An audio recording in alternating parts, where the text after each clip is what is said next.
Many people tend to think of mental illness as an adult problem, but it can strike children as well. Yeah, about 1 in 5 kids suffers from a mental disorder, but the symptoms are often missed or mistaken for something else. Stephanie Bergman finds out more about the red flags every parent should watch for.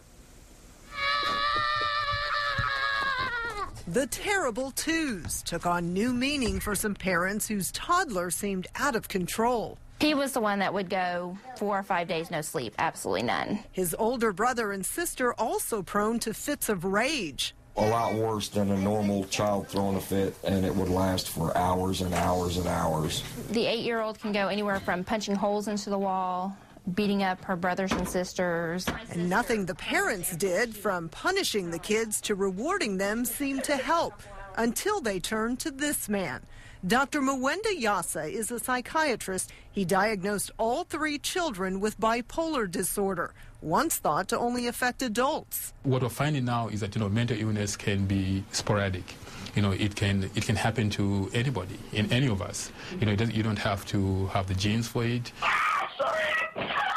It's a growing awareness that even young children can suffer depression, anxiety, even schizophrenia. I asked them if he could be hospitalized at 3 years old.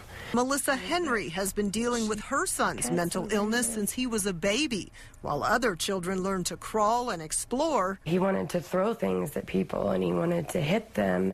As Christopher got bigger, so did his aggression, even hurting family pets. Yeah, we had a hermit crab and he pulled it out of its shell and cut it into about 16 pieces.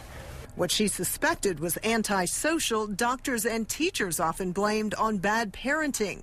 Now, at the age of 8 and under the care of Dr. Yasa, Christopher has been hospitalized since November for psychotic behavior. He had done things like almost run in front of cars, verbalizing things about wanting to harm himself, wanting to kill his mom, things that you'd not hear from an 8-year-old. Clearly, that kind of violent or bizarre behavior is a warning sign the child needs professional help. But there are many other red flags easily overlooked. After all, every child acts withdrawn from time to time or throws a fit. So when is that considered a symptom of mental illness?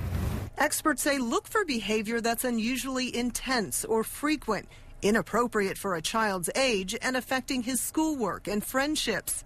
In the case of the Johnsons, all 3 children were put on daily medication. That was 2 years ago. The youngest one wasn't even talking. Now he's talking and more social. She's doing a lot better in school. She's able to get good grades. But using drugs on kids is still controversial. For these parents, it was a lifesaver. We went from not being able to go into public at whatsoever to being able to go in public now. It's not going to get better, yeah. They don't outgrow it. It's a lifetime deal. And doctors say the earlier mental illness sets in, the worse its prognosis.